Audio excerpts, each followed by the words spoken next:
இன்றைக்கி டே 5 of weight loss challenge. இன்றைக்கி வந்து சண்டே. ஸோ கொஞ்சம் லேட்டாக தான் எழுந்திரிச்சேன். ஒரு 10 மணிக்கு போல் தான் எழுந்திரிச்சேன்.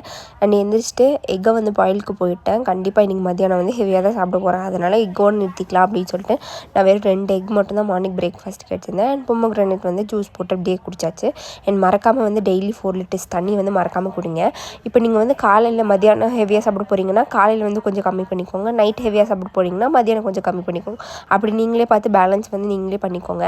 அண்ட் வந்து இது வந்து தங்கச்சி செஞ்ச சிக்கன் ஊறுகாய். இன்றைக்கி ஃபுல் ப்ரிப்பரேஷன் என் தங்கச்சி தான் செஞ்சா. சமைச்சது ஃபுல்லாமே என் தங்கச்சி தான் செம்மையாக சமைச்சிருந்தேன். அண்ட் ஈவினிங் போல் ஃப்ரெண்ட்ஸ் எல்லாம் வந்து கொஞ்சம் ரெஸ்கோஸ் வா அப்படின்னு சொல்லி கூப்பிட்ருந்தாங்க. சரி ஓகே அப்படின்னு நானுமே அங்கே போயிட்டேன். அங்கே போயிட்டு நான் வந்து டின்னரை வந்துட்டு எனக்கு வந்து ஸ்வீட் கார்னும் அண்ட் வந்து ஸ்வீட் கார்னில் அந்த சுண்டலும் அந்த பொரியும் வந்து காரப்பொரி வச்சு நான் என்னோடய டின்னர் முடிச்சிட்டேன்.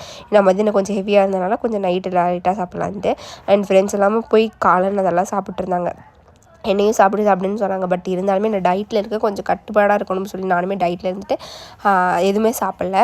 ஸோ வந்துட்டு எனக்கு இதுலேருந்து என்ன தெரிஞ்சிச்சுன்னா, நீங்கள் வந்துட்டு இந்த டீயில் வந்து 1 ஸ்பூன் சுகர் கட்டுன்னு அந்த 1 ஸ்பூன் சுகர்லாம் நம்மளுக்கு எதுவும் இல்லை. நீங்கள் எக்ஸ்ட்ரா சாப்பிட்ற அந்த கேக்கு அதெல்லாம்